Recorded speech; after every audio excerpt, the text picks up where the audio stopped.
লাল passport বাতিলে ভারতে শেখ হাসিনার অবস্থান নিয়ে ধোঁয়াশা, চুক্তি বাতিল প্রত্যর্পণ নাকি বিশেষ আশ্রয়, মেলেনি উত্তর। গুলশান থেকে আটক সাবেক এমপি কাজী জাফরুল্লাহ, সাবেক 3 সিএসসি শেখ হাসিনা সহ সংশ্লিষ্টদের বিরুদ্ধে রাষ্ট্রদ্রোহ মামলা। দেশ করতে হবে ন্যায় ও ইনসাফের ভিত্তিতে, দেশ টিভিকে হোসেন জিল্লুর। স্থানীয় নির্বাচনকে দলীয় প্রতীকীকরণ করার আহ্বান। অন্তর্বর্তী সরকারের প্রথম একনেক সভায় 1222 কোটি টাকার 4 প্রকল্প অনুমোদন, পঞ্চবার্ষিকী পরিকল্পনা স্থগিত। হাসপাতাল থেকে বাসায় খালেদা জিয়া, বিএনপি নেতাকর্মীদের আওয়ামী লীগের মতো না হওয়ার তাগিদ মির্জা ফখরুলের। চেন্নাই সিরিজের প্রথম টেস্টে ভারতের মুখোমুখি হচ্ছে বাংলাদেশ। ফল নয়, নিজেদের শক্তি অনুযায়ী খেলতে চায় টিম টাইগার্স।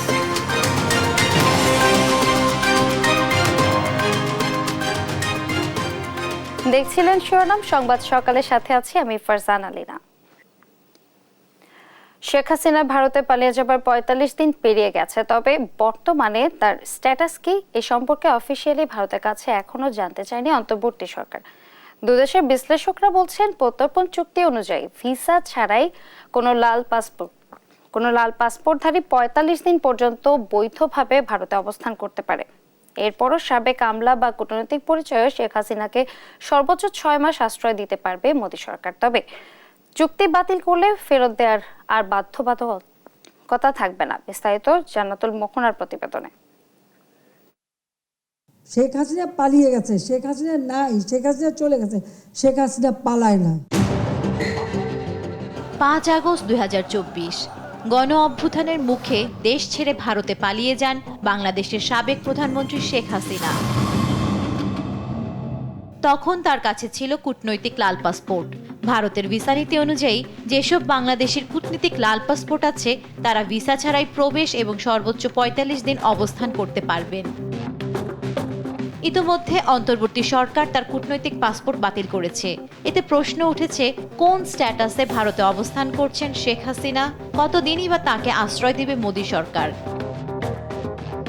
2013 সালের ভারত বাংলাদেশ প্রত্যর্পণ চুক্তির আওতায় শেখ হাসিনাকে ফেরানোর সুযোগ থাকলেও মোদী সরকারের হাসিনা প্রীতির কারণে তৈরি হয়েছে নানা শঙ্কা।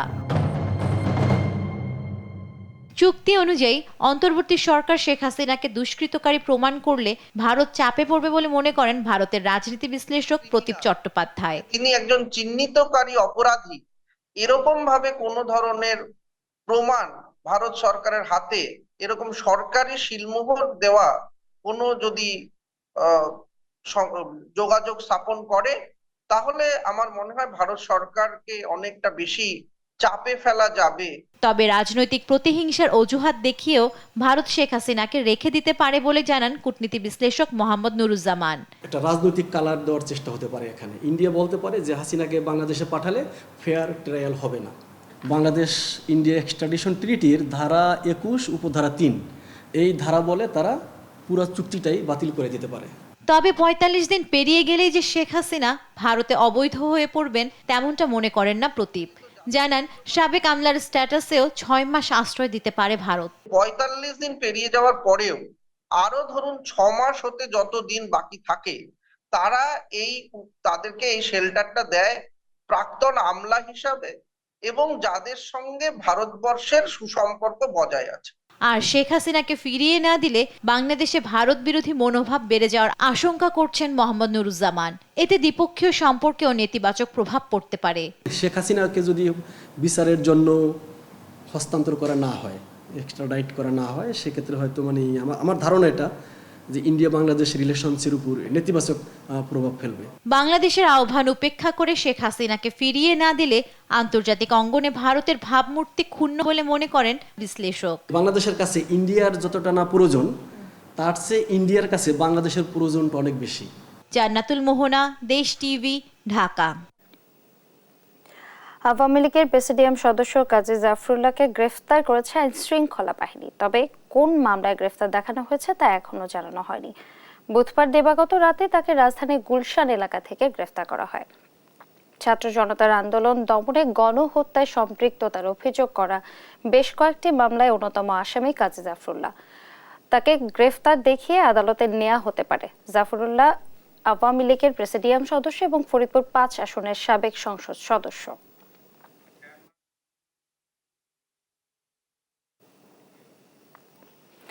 অবৈধ নির্বাচনের আয়োজন করে সাবেক 3 প্রধান নির্বাচন কমিশনার এবং সাবেক প্রধানমন্ত্রী শেখ হাসিনা সহ 18 জনের নাম উল্লেখ করে চট্টগ্রাম মেট্রোপলিটন ম্যাজিস্ট্রেট আদালতে রাষ্ট্রদ্রোহ মামলা হয়েছে।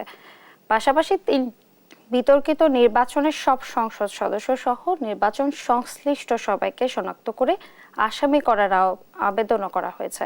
বুধবার মামলাটি আমলে নিয়ে পুলিশকে তদন্ত করে রিপোর্ট দেওয়ার নির্দেশ দিয়েছে আদালত। সহকর্মী AKM নাজিমের তথ্যচিত্রের ডেস্ক রিপোর্ট। 2014, 2018 ও 2024 সালে পাতানো জাতীয় সংসদ নির্বাচনের আয়োজন করায় সাবেক 3 প্রধান নির্বাচন কমিশনার কাজী রাকিবউদ্দিন আহমেদ, KM নুরুল হুদা ও কাজী হাবিবুল আউয়াল এবং সাবেক প্রধানমন্ত্রী শেখ হাসিনা সহ 18 জনের বিরুদ্ধে চট্টগ্রামে মামলা হয়েছে। বুধবার দুপুরে চট্টগ্রাম মেট্রোপলিটন ম্যাজিস্ট্রেট 6 কাজী শরীফুল হকের আদালতে মামলাটি দায়ের করেন সাবেক বিএনপি নেতা একরামুল করিম। গত 3টা নির্বাচন 2014, 2018, 2024-এর একটা ফ্রড অ্যাক্টের প্রতারণামূলক নির্বাচন ফেস করেছি। আমি বা আমাদের দেশবাসী নির্বাচনে অংশগ্রহণ করতে পারে নাই। আমি মনে করেছি এটি সংবিধান যারা রক্ষণ করার কথা তারা সংবিধান ভঙ্গ করেছে, ভঙ্গ করে রাষ্ট্রদ্রোহী মামলা অপরাধ করেছে। বাদীর আইনজীবী কফিল উদ্দিন বলেন, গেল 3 নির্বাচনে সাধারণ মানুষ ভোটাধিকার প্রয়োগ করতে পারেনি, এতে জনগণের ভোটাধিকার হরণ করা হয়েছে। সংবিধানের খেলাপ করেছেন কমিশনার সহ প্রশাসনের কর্মকর্তারা। এসব কারণে তাদের বিরুদ্ধে আনা হয়েছে রাষ্ট্রদ্রোহিতা ও প্রতারণার অভিযোগ। সংবিধানে লেখা আছে, যদি কোনো ব্যক্তি তার কোনো কর্মকাণ্ডের দ্বারা রাষ্ট্রীয় প্রতিষ্ঠানের প্রতি জনগণের আস্থা নষ্ট করে তাহলে রাষ্ট্রদ্রোহিতার অপরাধে অপরাধী হবে। তারা 3টা নির্বাচন করেছে বাংলাদেশের জনগণকে বাইরে রেখে, এবং কতগুলো ভুয়ো ব্যক্তিকে MP হিসাবে ডিক্লেয়ার করেছে। আমরা বলেছি এটা রাষ্ট্রদ্রোহিতার অপরাধ ওনারা করেছেন, এবং যারা এসব এই নির্বাচিত বলে দাবি করেছেন তারা করেছেন, এবং তারা আরও একটা কাজ করেছে, নির্বাচিত না হয়েও MP হিসাবে পরিচয় দিয়ে ফলস পার্সোনেশন করেছে। আদালত মামলার আবেদন গ্রহণ করে পুলিশকে তদন্তের নির্দেশ দিয়েছেন। নিউজ ডেস্ক, দেশ টিভি। 1222 কোটি 14 লাখ টাকা ব্যয়ে 4টি প্রকল্প অনুমোদন দিয়েছে জাতীয় অর্থনৈতিক পরিষদের নির্বাহী কমিটি একনেক চেয়ারপারসন প্রধান উপদেষ্টা ডক্টর মোহাম্মদ ইউনূসের সভাপতিত্বে তার কার্যালয়ে বসা অন্তর্বর্তী সরকারের প্রথম একনেক সভা। বুধবার বৈঠক শেষে NEC সম্মেলন কক্ষে এসব তথ্য জানান পরিকল্পনা উপদেষ্টা ডক্টর ওয়াহিদ উদ্দিন মাহমুদ। জানান, পঞ্চবার্ষিক পরিকল্পনা স্থগিতের সিদ্ধান্ত নিয়েছে সরকার। শামীমা আক্তারের প্রতিবেদন। অন্তর্বর্তী সরকারের প্রধান উপদেষ্টা ও একনেক চেয়ারপারসন ডক্টর মোহাম্মদ ইউনূসের সভাপতিত্বে তার কার্যালয়ে বসে অন্তর্বর্তী সরকারের প্রথম একনেক সভা। রীতি অনুযায়ী সবসময় একনেক সভা পরিকল্পনা কমিশনের NEC সম্মেলন কক্ষে অনুষ্ঠিত হলেও এবার তা পরিবর্তিত হয়েছে। প্রথমবারের মতো তেজগাঁয়ে প্রধান উপদেষ্টা কার্যালয়ে একনেকের বৈঠক হলো। বৈঠক শেষে বিকেলে শেরেবাংলা নগরের NEC সম্মেলন কক্ষে সংবাদ সম্মেলনে আসেন পরিকল্পনা ও শিক্ষা উপদেষ্টা ওয়াহিদ উদ্দিন মাহমুদ। জানান, 4 প্রকল্পের অনুমোদন করেছে অন্তর্বর্তী সরকার। বাস্তবায়নের মোট ব্যয় ও অর্থের উৎস তুলে ধরেন তিনি। আজকের একটা প্রকল্প হলো বাখরাবাদ মেঘনাঘাট হরিপুর গ্যাস সঞ্চালন পাইপলাইন নির্মাণ শীর্ষক প্রকল্প। এটা হলো একটা সংশোধিত প্রকল্প। এটা একটা পাইপলাইন তৈরি করা হবে, গ্যাস পাইপলাইন তৈরি করা হবে। খুব সম্ভব মুন্সিগঞ্জ বা এই এলাকা কয়েকটা জেলা মিলে। পঞ্চবার্ষিকী পরিকল্পনা আপাতত স্থগিত থাকবে জানিয়ে উপদেষ্টা ডক্টর ওয়াহিদ উদ্দিন মাহমুদ বলেন, বিগত সরকার কখনোই পরিকল্পনা অনুযায়ী বাজেট প্রণয়ন করেননি। কয়েক বিলিয়ন, অনেক বিলিয়ন ডলার যে পড়ে আছে এগুলোকে কাজে লাগাবো এবং ভালো কাজে লাগাবো। আমরা বৈদেশিক সাহায্য পুষ্ট প্রকল্পগুলোকে ত্বরান্বিত করতে চাচ্ছি, যাতে করে এই বৈদেশিক সাহায্যের একটা বিরাট পাইপলাইন এটা পড়ে আছে, ওইগুলো ব্যবহার হচ্ছে না। এখন হয়তো কেন ব্যবহার হচ্ছে না, কিছুতে হতে পারে তাদের শর্ত আর আমাদের যেভাবে আমরা যাচাই বাছাই করি তাতে মেলে না, কিন্তু আরও বড় কারণ হলো হয়তো অনেক বৈদেশিক সাহায্যপুষ্ট প্রকল্প এগুলো মনিটরিং জোরদার করা হয়, তারাও মনিটরিং করে। কাজে এখানে খুব বেশি হয়তো অনৈতিক কোনো কাজ করার সুযোগ কম থাকে বলেই বোধহয় ঠিকাদারের পিছনে অত আগ্রহী হয় না বলে পড়ে আছে। নতুন করে রাজনৈতিক সরকার এলে তারা নতুন করে পরিকল্পনা করবেন বলেও জানান পরিকল্পনা ও শিক্ষা উপদেষ্টা। শামীমা আক্তার, দেশ টিভি, ঢাকা। সমান্তরালভাবে দেশের ভঙ্গুর রাজনীতি এবং অর্থনীতি ঠিক করতে হবে সুনির্দিষ্ট পদক্ষেপের মাধ্যমে। প্রাতিষ্ঠানিক দুর্বলতাগুলো দ্রুতই দূর করতে হবে। এমন রাজনৈতিক এবং অর্থনৈতিক টালমাটাল সময় দিতে হবে দেশের সকল শ্রেণী পেশার মানুষকে আস্থার বার্তা। দেশ টিভির মুখোমুখি হয়ে বরেণ্য অর্থনীতিবিদ হোসেন জিল্লুর রহমান জানিয়েছেন তার ভাবনা। বিস্তারিত ইফতেখার রেজার রিপোর্টে। দেশের তৃণমূল পর্যায়ের বিশেষ করে শ্রমিক কৃষক উদ্যোক্তাদের কথা শুনতে হবে বলে মনে করেন অর্থনীতিবিদ হোসেন জিল্লুর রহমান। রাজনীতি অর্থনীতি সেই সাথে দুর্নীতির পাশাপাশি আর্থিক প্রতিষ্ঠান সহ রাষ্ট্রের সব প্রতিষ্ঠানে বন্ধ করতে হবে হয়রানি, এমন মত এই অর্থনীতিবিদের। দেশ টিভির সাথে আলাপকালে তিনি এসব কথা বলেন। হয়রানি, একটা হচ্ছে দুর্নীতি আর একটা হয়রানি। আজকে নাই, কালকে আসেন, 3 দিন পরে দেখা যাবে আমার এই এটা দরকার, অন্য কাগজ কই, যে কাগজ দরকার নাই সেটা চাওয়া হচ্ছে। একটু সময় ক্ষেপণ, এই কার্যকর করার যে বিষয়টা সেটা খুব গুরুত্বপূর্ণ। আগামীতে বড় প্রকল্প নেওয়ার ক্ষেত্রে আরেকটু সচেতনভাবে ভাবার পরামর্শ এই অর্থনীতিবিদের। তার সাথে দেশের রাজনৈতিক সংস্কৃতি পুনর্গঠনে রাজনৈতিক অংশীজন সহ রাজনীতি মনস্ক মানুষদের সাথে আলোচনারও তাগিদ দেন তিনি। গণতান্ত্রিক ধারার এগোবার জন্য যারা অংশীজন, রাজনৈতিক দল আছে, সাধারণ মানুষের আকাঙ্ক্ষার বিষয় আছে, এবং শুধু রাজনৈতিক দল নয়, রাজনৈতিক মনস্ক বিভিন্ন জনগোষ্ঠী আছে, তাদের সাথে আলোচনার কাজটাও কিন্তু সংস্কারের বাস্তবায়নের অন্যতম একটা অংশ হতে হবে। নির্বাচনের প্রস্তুতি ও সংঘাত এড়ানোর বিষয়ে হোসেন জিল্লুর রহমান স্থানীয় পর্যায়ের নির্বাচনে দলীয় প্রতীক ব্যবহার না করার পক্ষে মত দেন। এখন থেকে বাংলাদেশে স্থানীয় সরকার নির্বাচনগুলো দলীয় মার্কায় হবে না।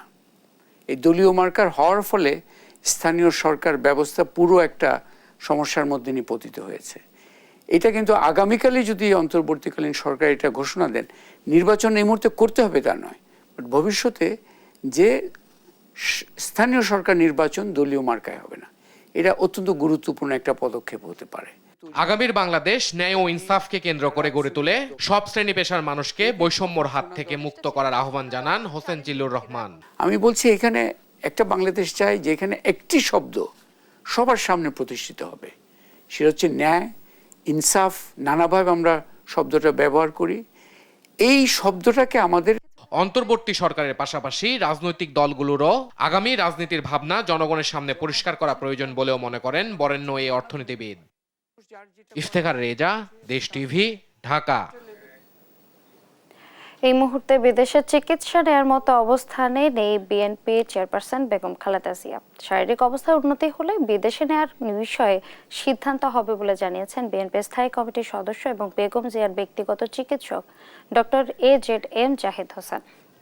বুধবার সন্ধ্যায় বেগম জিয়ার গুলশানের বাসভবন ফিরোজায় সাংবাদিকদের ব্রিফিংকালে এসব কথা বলেন তিনি। হার্ট, লিভার, কিডনি সহ নানা রোগে ভুগছেন বিএনপি চেয়ারপারসন জানিয়ে তিনি বলেন দীর্ঘ ভ্রমণে তার স্বাস্থ্য ঝুঁকি রয়েছে। এ সময় তিনি আরও বলেন কারো প্রতি প্রতিহিংসা না দেখাতে আহ্বান জানিয়েছেন বেগম জিয়া। সংক্ষুব্ধ ব্যক্তিদের প্রতি আইনি পদক্ষেপ নেওয়ার নির্দেশনা দিয়েছেন বিএনপি চেয়ারপারসন বলেও জানান ডক্টর জাহিদ। এর আগে রাজধানীর এভারকেয়ার হাসপাতালে 6 দিন চিকিৎসা শেষে ফিরোজায় ফেরেন বেগম খালেদা জিয়া। আমাদের মেডিকেল প্রস্তুতি যেটা দরকার, আমাদের মেডিকেল প্রস্তুতি পুরো কমপ্লিট। আমরা কোন হসপিটালে নিব, কি নিব, আমরা আমেরিকা এবং ইউকেতে 2টি হসপিটালে আমরা সব কিছু আমরা কনসালটেন্ট থেকে শুরু করে সব কিছু আমরা ফাইনাল করে রেখেছি। আমরা কিভাবে নিব সেটাও আমরা ঠিক করে রেখেছি। আইনগত যে জটিলতা আছে সেটা বর্তমান সরকারের যারা আইনের সাথে সম্পৃক্ত তাদের সাথেও আমরা কথা বলেছি। কাজে এইটা হচ্ছে এখনকার জাস্ট ওনার শারীরিক সুস্থতা আর ওনাকে নিয়ে যাওয়া, এটার উপরেই এটা নির্ভর করছে। আওয়ামী লীগের মতো না হয়ে দেশের মানুষের ভালোবাসার পাত্র হিসেবে গড়ে উঠতে নেতাকর্মীদের প্রতি আহ্বান জানিয়েছেন বিএনপির মহাসচিব মির্জা ফখরুল ইসলাম আলমগীর। আসছে পূজায় হিন্দু সম্প্রদায়কে নিয়ে কোনো অঘটন যাতে না ঘটে সেদিকে সজাগ থাকার আহ্বানও জানান তিনি।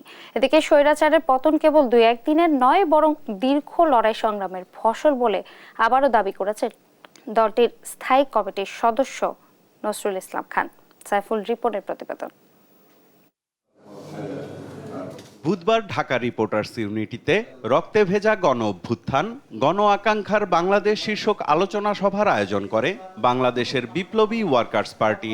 মনে রাখতে হবে আরো দীর্ঘ পথ আমাদেরকে পাড়ি দিতে হবে। অন্তর্বর্তী সরকারের ভেতর অস্থিতিশীলতা ও সমন্বয়হীনতা দেখা যাচ্ছে উল্লেখ করে বক্তারা বলেন, উপদেষ্টাদের আরো দায়িত্বশীল হতে হবে। অন্তর্বর্তী সরকারের থেকে তার বাতাবরণে থেকে রাষ্ট্রীয় প্রত্যক্ষ বা পরোক্ষ কোনো বাতাবরণ, কোনো সুযোগ সুবিধা নিয়ে রাজনৈতিক দল বা প্ল্যাটফর্ম করবার কোনো সুযোগ নেই। নাই কেন? কারণ অন্তর্বর্তী সরকারকে ভবিষ্যতে তাদের অধীনে একটা বিশ্বাসযোগ্য জাতীয় নির্বাচন তাদেরকে নিশ্চিত করতে হবে। বিএনপির স্থায়ী কমিটির সদস্য নজরুল ইসলাম খান বলেন, ছাত্র জনতার ব্যানারে যে লড়াই হয়েছে তাতে সব শ্রেণী পেশার মানুষের অংশগ্রহণ ছিল, তাই সবার অবদানকেই স্বীকৃতি দিতে হবে। এই লড়াইয়ে যারা জীবন দিলেন তাদের পাশাপাশি যারা গত 15-16 বছর ধরে গুম হয়েছে, খুন হয়েছে, লক্ষ লক্ষ মানুষ মামলার শিকার হয়েছে, গায়েবী মামলার শিকার হয়েছে, নানাভাবে নিগৃহীত হয়েছে, নানাভাবে অত্যাচারিত হয়েছে, এরা সবাই এই আন্দোলনেরই অংশ। এদিকে সম্প্রীতি ও গণতন্ত্র রক্ষায় পতিত ফ্যাসিস্ট সরকার ও তার দোসরদের বিচারের দাবিতে ঠাকুরগাঁওয়ের হরিপুরে আয়োজিত সমাবেশে অংশ নেন বিএনপি মহাসচিব। দলীয় নেতাকর্মীদের জনগণের প্রিয় হয়ে ওঠার আহ্বান জানিয়ে তিনি বলেন, সংখ্যালঘু সম্প্রদায় দেশের আমানত। আওয়ামী লীগের মধ্যে শুরু করি তাহলে কি আমরা টিকতে পারবো? আপনারা নিজেদেরকে মানুষের কাছে প্রিয় বানান, ভালোবাসার পাত্র করে তৈরি করেন, কারো উপর অন্যায় অত্যাচার নির্যাতন করবেন না। আমানতকে আমাদের রক্ষা করতে হবে। তাদের পূজা আসছে, সেই পূজা যেন শুনতে রক্ষা হয়, কোথাও যেন কোনো রকম অঘটন না ঘটে। অন্যায় অপকর্মের জন্যই আওয়ামী লীগ নেতাদের দেশ ছেড়ে পালাতে হয়েছে বলে দাবি করেন মির্জা ফখরুল। বলেন, দেশের ওপর ভারত কোনো অবিচার করলে তার প্রতিবাদ করবে বিএনপি। আপনাকে ভারতে পালাতে হয়েছে কেন? আপনি এই দেশের মানুষের বিরুদ্ধে, বাংলাদেশের বিরুদ্ধে আপনি কাজ করছেন। আমাদের লোকজনকে গুলি করে মেরে দেয় সীমান্তে। আমরা ভালোভাবে থাকতে চাই তাদের সঙ্গে, অর্থাৎ প্রতিবেশী হিসাবে থাকতে চাই, কিন্তু আমাদের উপরে যদি কোনো অন্যায় অত্যাচার হয় তার প্রতিবাদ আমরা জানাবো। জনগণের পছন্দের প্রতিনিধি নির্বাচনে সুষ্ঠু ভোট আয়োজনে অন্তর্বর্তী সরকারকে প্রয়োজনীয় সময় দিতে হবে বলেও মন্তব্য করেন বিএনপি মহাসচিব। সাইফুল রিপন, দেশ টিভি, ঢাকা। বন্যা এবং কয়েকদিনের টানা বৃষ্টিতে লক্ষ্মীপুর, নোয়াখালী, বাগেরহাটে ব্যাপক ক্ষতি হয়েছে সবজির ক্ষেত সহ বিভিন্ন ফসলের। সেই সঙ্গে পানির তোড়ে ঘেরের মাছ ভেসে যাওয়ার দিশেহারা খামারিরা। ক্ষতি কাটিয়ে ঘুরিয়ে দাঁড়াতে কৃষক চান সরকারি প্রণোদনা। সহকর্মীদের তথ্য ছবিতে ডেস্ক রিপোর্ট। স্মরণকালের ভয়াবহ বন্যার পানি নামার সাথে সাথে ফুটে উঠেছে ক্ষতচিহ্ন। লক্ষ্মীপুরে পানিতে তলিয়ে সবজির ক্ষেত নষ্ট হয়ে এখন শুধু চোখে পড়ে ফাঁকা মাচাং। সেই সঙ্গে নষ্ট হয়েছে আউশ ও আমন ধানের বীজতলা। জেলায় ফসলের ক্ষয়ক্ষতির পরিমাণ 227 কোটি টাকা। এমন পরিস্থিতিতে এখনো কোনো সহায়তা না পাওয়ার অভিযোগ কৃষকদের। বেগুন, লাউ মনে করেন, আবার জ্বালা, আবার আশদান, আমাদের পড়ায় মনে করেন 2 লাখ, কারোর 2.5 লাখ, কারোর 2 লাখ, এই মিলে মনে করেন সবাই ক্ষয়ক্ষতি হয়েছে। আলদান নষ্ট হয়েছে, বড়ই ক্ষেত্রে শেষ, তারপরে শসা, এগুলা মানে কৃষি কামের কিছুই নাই এখন আর। মিষ্টি কুমড়া, কদু, আইডান, হলদান, সব বড়ি সব নষ্ট হয়ে গেছে। নোয়াখালীর 8টি উপজেলায় 38,000 হেক্টর ফসলি জমি নষ্ট হয়েছে পানিতে তলিয়ে। ক্ষতির তালিকায় সবার ওপরে আমন ধান। এতে চরম বিপাকে পড়েছে চাষিরা। বাগেরহাট জেলায় লাউ, মিষ্টি কুমড়া, চাল কুমড়া, কুশি, করল্লা, শসা, বেগুন গাছের গোড়া পচে গেছে পানিতে। ক্ষতিগ্রস্ত হয়েছে 32 হেক্টর পানের বরজ ও 216 হেক্টর সবজি ক্ষেত। এ ক্ষতি কাটিয়ে ওঠার কোনো উপায় দেখছেন না চাষিরা। প্রায় সবই পানিতে প্লাবিত হয়ে গেছিল এবং অধিকাংশ খামারি নষ্ট হয়ে গেছে। বাগেরহাট জেলারও বাইরে এই সবজি যায়, 3 দিন মানে বৃষ্টির কারণে ডুবে যে ফসলাদির ব্যাপক ক্ষতি, গাছ মরে গেছে। এদিকে নড়াইল সদরের মির্জাপুর, বিছালী পৌরসভার বাহিরডাঙ্গা, কালিয়া, লোহাগড়া নিম্নাঞ্চল এলাকা পানিতে তলিয়ে গেছে। ভেসে গেছে 2400 পুকুর ও 1547টি ঘের। টাকার অঙ্কে এ ক্ষতির পরিমাণ 70 কোটি টাকা। এতে অনেকটা দিশেহারা ব্যবসায়ীরা। হাইব্রিড জাতীয় মাছের চাষ করতাম, তা আমার হিসাব অনুযায়ী আমি পর্যন্ত যা খরচা করছি তারপরে দিয়ে মাছটা সবকিছু দিয়ে আমার একটা ধারণা যে 40 লাখ প্লাস টাকার আমার ক্ষয়ক্ষতি হয়েছে। 2 একর গ্যাস ছিল, আমার সব মাছ টানা বৃষ্টিতে একভাবে বাইসে চলে গেছে। তাতে আমি মেলা ক্ষতিগ্রস্ত, একটা মাছও নাই। ক্ষতিগ্রস্তদের একটা নিরূপণ করেছি আমরা ঊর্ধ্বতন আমাদের কর্তৃপক্ষের কাছে পাঠিয়েছি, দিয়ে ওখান থেকে আমরা এই বিষয়ে কোনো ধরনের অনুদান বা সহযোগিতা পাওয়া যায় আমরা চাষিদেরকে সহযোগিতা করব। এমন সংকট থেকে ঘুরে দাঁড়ানোই এখন বড় চ্যালেঞ্জ এসব খেটে খাওয়া মানুষের। নিউজ ডেস্ক, দেশ টিভি। দেখছেন সংবাদ সকাল। ব্রাহ্মণবাড়িয়া ঝুঁকি নিয়ে অবৈধভাবে ব্যবহার হচ্ছে ভূগর্ভ থেকে উদ্গরিত প্রাকৃতিক গ্যাস। কূপ খননের সময় লিকেজ হওয়া গ্যাস ড্রামে সংরক্ষণ শেষে প্লাস্টিকের পাইপের মাধ্যমে সরবরাহ হচ্ছে বাসাবাড়ি এবং কারখানায়। এমন অনিরাপদ এবং অবৈধ সংযোগ দিয়ে লাখ লাখ টাকা হাতিয়ে নিচ্ছে প্রভাবশালী একটি চক্র। এদিকে যে কোনো সময় এসব সংযোগ থেকে ঘটতে পারে বড় ধরনের দুর্ঘটনা। সহকর্মী মেহেদিনুর পরশের রিপোর্ট জানাচ্ছেন আপন অপু। 6 বছরেও শেষ হয়নি শাহ আরিফিন অদ্বৈত মহাপ্রভু মৈত্রী সেতুর নির্মাণ কাজ। সুনামগঞ্জের জাদুকাটা নদীর ওপর এ সেতুর নির্মাণ কাজের দায়িত্বে ঠিকাদারি। তিতাস নদীতে মাকড়সার জালের মতো ছেয়ে আছে প্লাস্টিক পাইপ। সড়কের পাশে গাছের ডালে ঝুলে এসব পাইপ চলে গেছে মানুষের বাসাবাড়ি সহ ছোট ছোট কারখানায়ও। আর এসব পাইপে করে চলছে নদী থেকে উদ্গীরণ হওয়া গ্যাসের ঝুঁকিপূর্ণ সরবরাহ।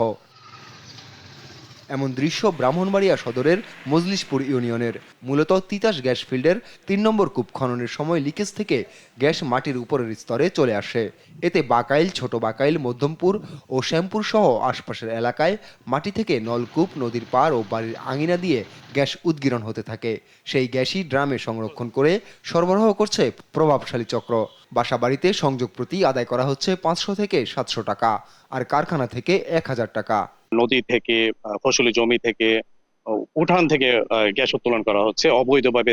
পাইপ দিয়ে তারা অরক্ষিতভাবে গ্যাসটা বাসা বাড়িতে তারা দিয়েছে। গ্যাস আছে, আমরা 500-600 টাকা করে দিতেছি আর আমরা ব্যবহার করতেছি। এই যে গ্যাস ফিল্ডের সাথেই আছে, হ্যাঁ, এরকম তদারকি বা তদবির করে কোনো ইয়ে নেই।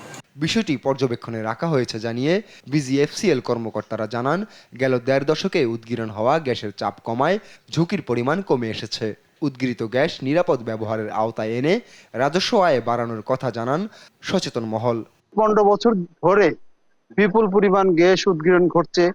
এই গ্যাসটিকে যদি তারা সংরক্ষণের মাধ্যমে বা বিশেষ প্রক্রিয়ায় জাতীয় গ্রিডে দিতে পারত, তাহলে রাজস্ব বাড়ত। অবৈধভাবে গ্যাসের ব্যবহার বন্ধে দ্রুত অভিযান চালিয়ে ব্যবস্থা নেওয়া হবে বলে জানান অতিরিক্ত জেলা ম্যাজিস্ট্রেট। অভিযোগ আমরা একটা পেয়েছি, ইতিমধ্যে আমাদের নবাগত জেলা প্রশাসক তার সাথে আলোচনা হয়েছে। আমরা খুব শিগগিরই আমাদের নির্বাহী ম্যাজিস্ট্রেট মোবাইল কোর্ট পরিচালনা করবে এবং আমরা আশা করছি মোবাইল কোর্ট পরিচালনার মাধ্যমে এই ক্ষেত্রে যারা দায়ী ব্যক্তি তাদেরকে আমরা আইনের মুখোমুখি করতে পারবো। উদ্গীরণ বন্ধে ব্যর্থ হয়ে 2008 সালে কূপটি পরিত্যক্ত ঘোষণা করে বাংলাদেশ গ্যাস ফিল্ডস কোম্পানি। আর সে সময় থেকে একটি সিন্ডিকেট উদ্গীরণ হওয়া গ্যাস অনিরাপদ উপায়ে ঝুঁকিপূর্ণভাবে সরবরাহ করে আসছে। নিউজ ডেস্ক, দেশ টিভি। জাদুকাটা নদীর ওপর সেতু নির্মাণ কাজের মেয়াদ 2.5 বছর হলেও 6 বছরেও শেষ হয়নি কাজ। অথচ দৃষ্টিনন্দন এই সেতুটি চালু হলে উন্মোচিত হবে পর্যটন শিল্পের নতুন দ্বার। মেহেদি হাসানের তথ্যচিত্র, ডেস্ক রিপোর্ট। 6 বছরেও শেষ হয়নি শাহ আরিফিন অদ্বৈত মহাপ্রভু মৈত্রী সেতুর নির্মাণ কাজ। সুনামগঞ্জের জাদুকাটা নদীর ওপর এ সেতুর নির্মাণ কাজের দায়িত্বে ঠিকাদারি প্রতিষ্ঠান তমা কনস্ট্রাকশন। 750 মিটার দৈর্ঘ্যের সেতুটি নির্মাণে ব্যয় ধরা হয়েছে 85 কোটি 86 লাখ টাকা। সেতুর 15টি পিলার ও 15টি গার্ডারের মধ্যে নির্মাণ করা হয়েছে 53টি। দুটি স্প্যান না বসানোর কারণে এখনো আটকে আছে সেতুর কাজ। 2.5 বছরে কাজ শেষ হওয়ার কথা থাকলেও তা এখনো নির্মাণাধীন। সেতুটি নির্মাণ হলে মেঘালয় পাহাড়, জাদুকাটা নদী ও বারেক টিলার অপরূপ সৌন্দর্য ছাড়াও সীমান্ত এলাকা, লাওয়েরগড়, শাহ আরেফিনের আস্তানা, শিমুল বাগান, বড়ছড়া, চারাগাঁও, টাঙ্গুয়ার হাওর পর্যটকরা খুব সহজে উপভোগ করতে পারবে। এছাড়া তাহিরপুর, ধর্মপাশা, বিশ্বম্ভরপুর ও মধ্যনগর উপজেলার সঙ্গে সড়ক পথে রাজধানীর সঙ্গে যোগাযোগ ব্যবস্থা সহজ হবে। ব্রিজের জন্য আমরা যাওয়া আসা খুব কষ্ট। আজকে 5 থেকে 6 বছর চলে গেছে, ব্রিজের কাজ হইতেছে না। এই এলাকার মানুষ মানে ব্যবসা ক্ষেত্রে অনেক লাভ হইতো, অনেক সুবিধা হইতো। সুনামগঞ্জের সীমান্ত অঞ্চলে যাতায়াতটি সহজ হবে এবং অর্থনৈতিক এবং পর্যটন কর্মকাণ্ডে প্রাণ সঞ্চার হবে, বিকশিত হবে বলে আমরা মনে করি। ঠিকাদারি প্রতিষ্ঠান জানায় বারবার বন্যা আর প্রাকৃতিক দুর্যোগের কারণে বিলম্ব হচ্ছে নির্মাণ কাজ, তবে আগামী বছর জুনের মধ্যেই শেষ হবে কাজ। এই বছরও আমাদের বন্যায় 2টা স্টেজিং আর একটা বুল গেট ধাক্কা মারছিল, 6000 সিফটি বালি বরাট সহ। এইসব কারণে আমাদের কাজ বিলম্বিত হইতেছে। তো আশা করি আমরা আগামী সিজনে জনগণের স্বার্থে কাজ নির্ধারিত সময়ের মধ্যে শেষ করতে ঠিকাদারি প্রতিষ্ঠানকে চিঠি দেওয়া হয়েছে বলছেন এলজিইডির এ কর্মকর্তা।